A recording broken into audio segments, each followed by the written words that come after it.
Hello guys, फिर से आप सबका वेलकम है हमारे यूट्यूब चैनल में कलामी एजेड ब्लॉगर में। तो मैं फिर आपकी खिदमत में हाजिर हूँ और आपके लिए नई नई जानकारियाँ देता हूँ विदेश देश विदेश के लिए। तो आप जो लोग भी बाहर जाना चाहते हैं जहाँ भी, तो जो भी चाहें आप मुझसे पूछ सकते हैं। तो आज मैं इसी पर एक नया मलेशिया कंट्री का आपको जानकारी देने वाला हूँ, जो कि आपको जानना बहुत ही ज़रूरी है। जो लोग बाहर जाने वाले हैं या जा रहे हैं, तो आप सबको ये जानकर बहुत ही फ़ायदा होगा इंशाल्लाह, और आप सब हमें दुआ देंगे। तो मेरी दुआ आप सबके साथ है और आप सबकी दुआ इंशाल्लाह मेरे साथ है।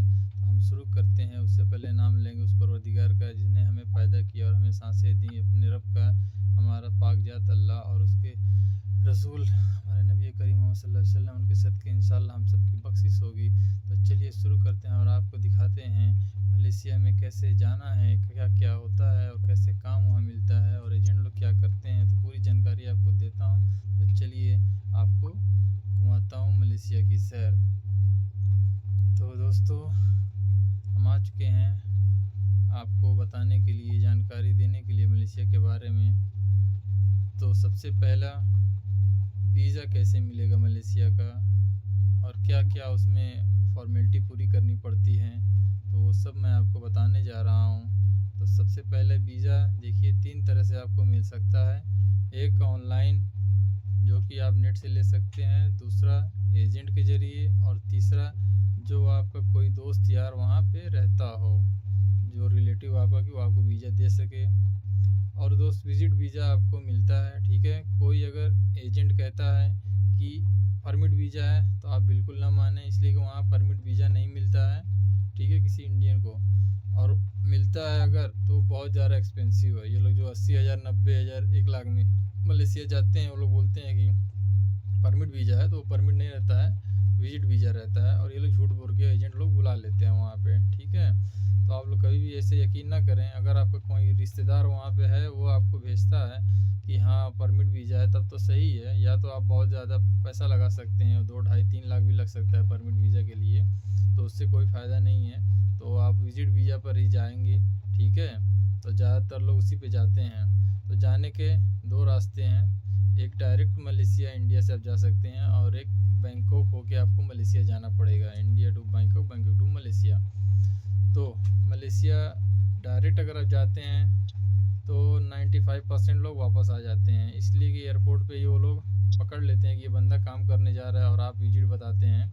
और पैसा भी वहाँ से, अगर डायरेक्ट आप जा रहे हैं मलेशिया से, तो आपको 2,000 रिंगिट रखना पड़ेगा अपने जेब में कि हम विजिट करने जा रहे हैं, ठीक है। और अगर वो नहीं है तो वापस कर देंगे। और इमिग्रेशन में अगर ज़रा सा भी आप बातचीत में स्लो हुए हैं, तो आपको पकड़ के वहीं से वापस कर देंगे कि आप काम करने जा रहे हैं। तो पहला। और दूसरा, बैंकॉक से है, तो बैंकॉक से आपको आसान रहता है जाना, लेकिन मेन बैंकॉक आपको पार करना पड़ेगा। वहाँ भी रिस्क है, लेकिन वहाँ से कुछ चांस है कि आप अंदर जा सकते हैं मलेशिया के इलीगली तरीके से। लीगल तो नहीं से कहा जाएगा, इलीगल होगा।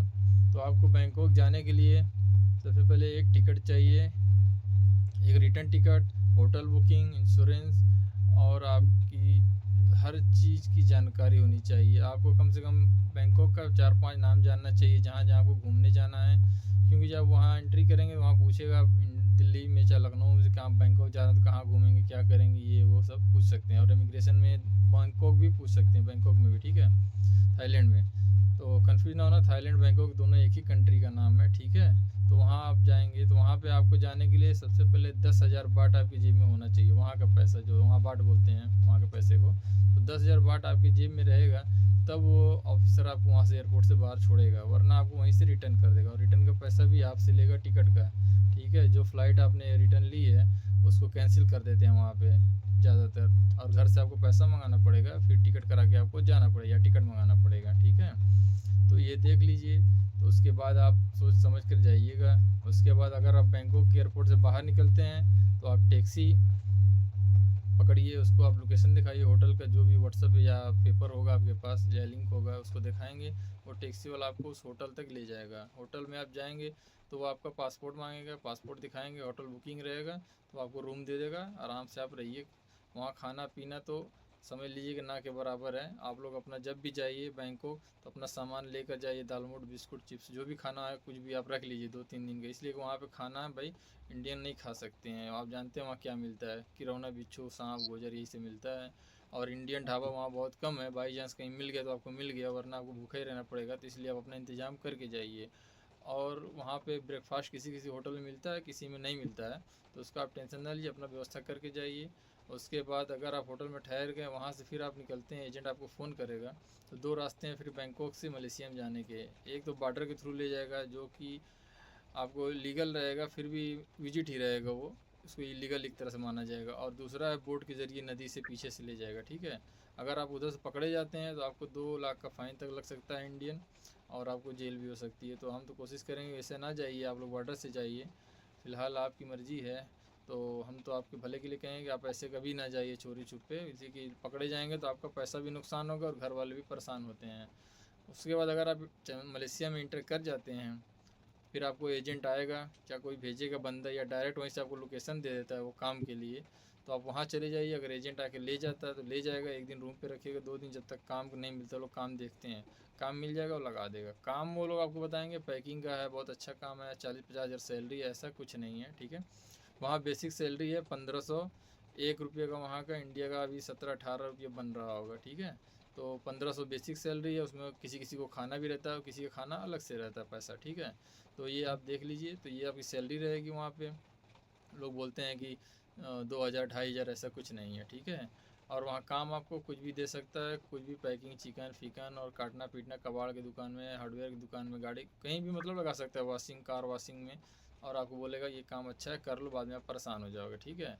फिर अगर बाई चांस आपको काम चेंज करना नहीं जम रहा है तो आप एजेंट को फ़ोन करेंगे, बोलेंगे, तो फिर आपसे पैसा मांगेगा काम चेंज करने का भी। फिर वहाँ मलेशिया में पैसा लगता है, 500-600 लेगा, वो लोग एजेंट रहते हैं। फिर वो लोग काम खोजते हैं, आपको वहाँ भेज देंगे गाड़ी से, ठीक है। ग्रैब बुक करके कार से आपको भेज देंगे, वहाँ जाएंगे। फिर वहाँ भी आपका वही सिस्टम में, अगर काम जमा तो ठीक, नहीं तो आपको वहाँ से फिर भागना पड़ेगा। और बहुत ज़्यादा लोग वापस ही चले जाते, इसलिए कि जमता नहीं है, भाषा वहाँ का नहीं आता है। बाकी मलेशिया खूबसूरत देश है, अच्छी जगह है, जाना चाहिए, घूमना फिरना चाहिए सबको। लेकिन अपनी सेफ्टी भाई अपने हाथ में है, अपने हिसाब से जाइए।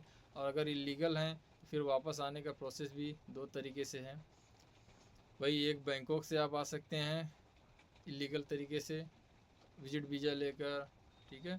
और दूसरा है डायरेक्ट आप मलेशिया से आ सकते हैं। तो डायरेक्ट मलेशिया से आने के लिए आपको या तो बहुत पैसा पेड करना पड़ेगा, या तो वहाँ के आर्मी का जो निकलता है ऑफ़र फुल सरकारी, उसका आप इंतज़ार करना पड़ेगा। अगर ऑफ़र है आपको तो उसमें 100 रुपये का ऑनलाइन फॉर्म भरते हैं, और आपको अपॉइंटमेंट मिलेगा, उस दिन आप जाइए आर्मी कैंप में, वहाँ आपको सारा चीज़ लेके जाना होगा, पासपोर्ट, आईडी, बैंक कार्ड, जो वहाँ का रहेगी। वो लोग पैसा बैंक कार्ड से लेते हैं, 600-300 ऐसे कुछ लेते हैं।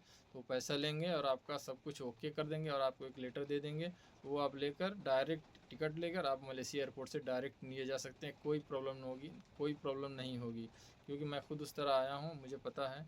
और कोई दिक्कत नहीं होती है, अगर परमिशन आपको मिल गया तो कोई प्रॉब्लम नहीं, टिकट लीजिए, डायरेक्ट आप मलेशिया से घर जाइए। तो भाई ये सब जानकारी है मलेशिया के बारे में।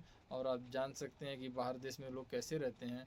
तो हम तो कहेंगे अपने हिसाब से जाइए, देख कर जाइए, और लीगल तरीके से जाइए, क्योंकि इलीगल में बहुत प्रॉब्लम होती है। लेकिन फिर भी भाई लोग, बहुत लोग चले जाते हैं पैसे के लालच में, लेकिन वो भी नुकसान हो जाता है, पैसा जो भी लगा के जाते हैं, फिर घर वाले भी परेशान, कर्ज हो जाते हैं। तो सोच समझ कर जाइए और अपना ख्याल रखिए। और आप सब मेरी जानकारी लेते रहिए, मैं आपको अच्छी सी जानकारी दूंगा, और आपको हर मुसीबत से बचाने की कोशिश करूंगा। आपका कलाम ए जेड आपका स्वागत करता है, और फिर आपसे अलविदा चाहता है। आपसे अलविदा चाहता है कलाम भाई। अब आपको सबको मेरा दुआ, और आप सबका मेरा दुआ इंशाल्लाह मेरे साथ है। अल्लाह आप सबकी